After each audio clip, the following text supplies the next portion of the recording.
That's so gay. That's so gay. That's so gay. That's so gay. That's gay. That's so gay. That's so gay. That's so gay. That's so gay. Oh, your brother's so gay. Oh, that's so gay. Oh, that's so gay. Yes, I have definitely heard the term "that's so gay." Gay, what a fag, right? That's the ultimate, like, common thing to do. First of all, it doesn't make any sense.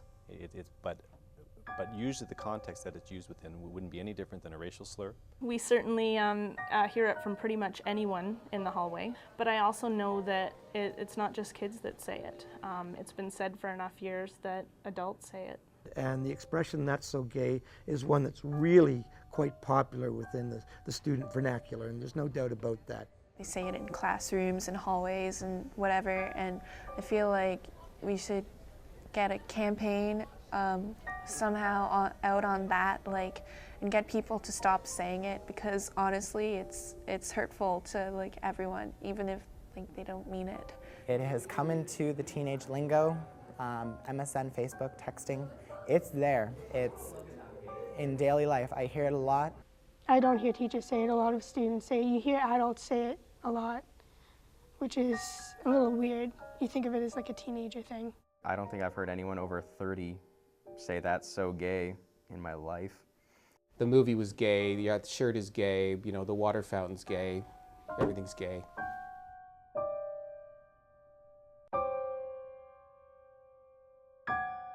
It means that's so dumb, that's so stupid, I hate this, why is this happening? They're probably just like saying that's so stupid. Oh, they just mean it's bad, that it's stupid, that it's wrong. Something's stupid and they don't want to do it, they just say it's gay. Gay is either the term for, you know, two men in love or like happy, and it's neither of that. Somehow, if we make it humorous, that's supposed to hurt less, when in fact it's simply a way of putting somebody down or putting something down. That's stupid, that's lame. That's so gay. It's used to, you know, talk about that water bottle or that pen or this desk. This desk is gay. What does that mean? It's ridiculous. Kind of a generic derogatory term that's become part of the adolescent vernacular. People usually say it when they're talking about something stupid, and it's really annoying and you want to go over and smack them, but you kind of can't. Not realizing they're hurting others and saying that's so stupid. That's so gay is an expression that I don't hear a lot in my life and in my circle. What does that mean to them? Like, I really, seriously, I do not know what it means when somebody says that, other than it's a bad thing. It's not about anything rational, it's about, you know, something I don't like. And you know, when I was in grade 7, I probably used the word too and never thought about it. But I don't think people really think what it truly means anymore. It just rolls off the tongue. I don't know what its origin is, but I know that for people who are gay themselves, it's perceived to be a slam against them.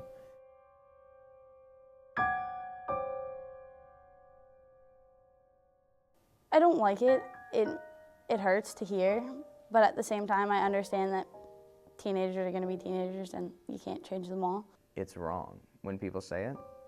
So it's something that should be brought to attention, because people who say it, you know, 9/10 of them don't mean, oh, well, I don't mean that gay people are bad. I'm just saying that that's gay.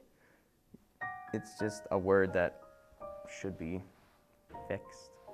It's a term that absolutely can devastate. A lot of people start to feel dumb or like unliked. I've heard homosexuals say that's so gay, right? Even myself, if someone says it, if I don't feel like, you know, being super Scott for the day and correcting people, I'll just kind of be like, yep, so anyways, and just keep going on the conversation and just totally ignore it. For others who are more sensitive about it, it just says, okay, this isn't a safe place, or this is not a place I'm going to talk about certain things. I think it can hurt an awful lot of people if it's implied that a person, because their sexuality is a second class or a subpar person. That's not even trying to give us a small bit of respect. That's not even trying. It's just flying out there, and it's just plain rude. It's still offensive to my friends who are gay, and it does hurt. For years and years, students hear that and they can't say anything, or they feel they can't say anything, and to feel belittled like that over and over, and just in such a casual way. Students who would never use the N-word in a million years throw around these derogatory terms just, you know, without even thinking. And we've got to make them think about it.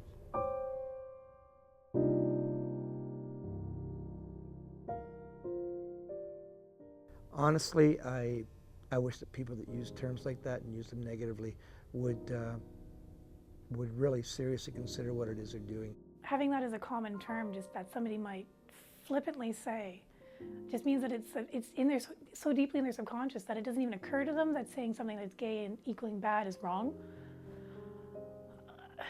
Like, how do you fight that? How do you even like start the conversation to tell them, you know, that really hurts?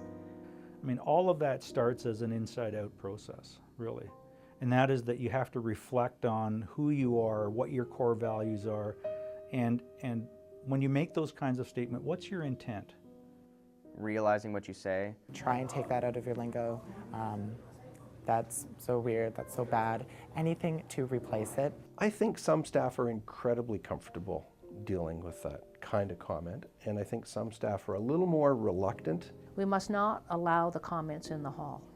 We must not allow the comments or jokes that can hurt someone, whether race, religion, or sexual orientation. We must let them know that that is unacceptable. For some people, that's become a knee-jerk reaction, and they aren't even realizing that it's hurting somebody. Because if they did realize they were hurting something, most people would stop. You can't let it go. Can you address it every single time you walk down the hall? Maybe not, because you might never get from the staff room to your classroom. But how about start with once a day? It's so prevalent that if you called it every time, you'd never get around to the War of 1812. But, you know, that's not an excuse either. So you have to do what you can when you can.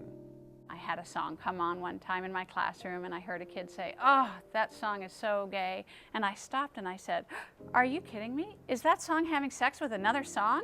And he said, "No." And his friends around him started kind of laughing at him. And I said, "Well, you do know what gay means, don't you?" And he's like, "Yeah, well, what are you trying to say about the song?" They're not really thinking about the impact of what they are saying.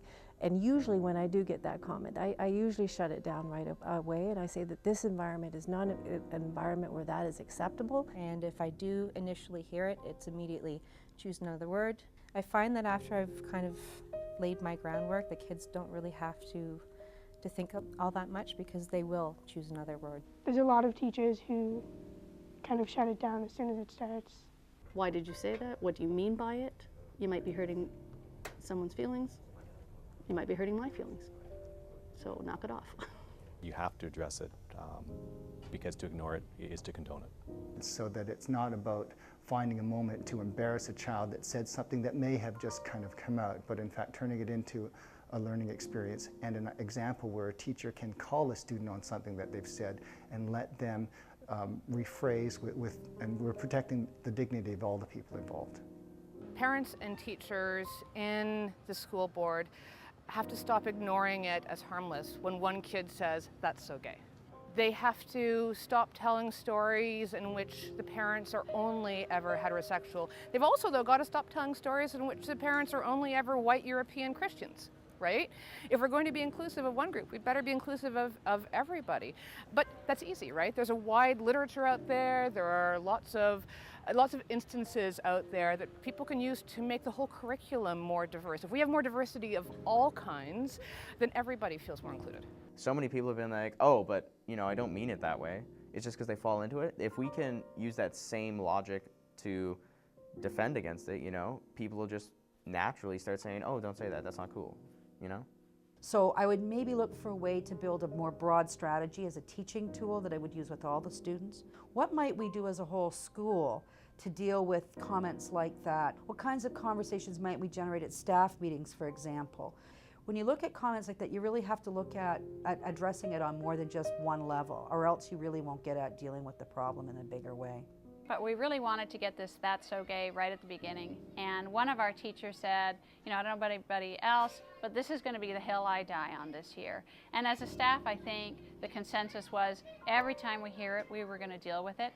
We got these really great videos, "That's so gay" videos, that are so super for showing the kids. And so some of the teachers are using those. And again, dealing with it with humor, which is really great. when I hear it out of the youth I work with, I ask them, like, what are you really saying? Let's look at the context of this and the damage that you're doing. And it's awful when words become part of mainstream and people don't even recognize anymore that there's a history there of oppression and violence. Just even one person saying that that's wrong and not good, I think, can make a big difference.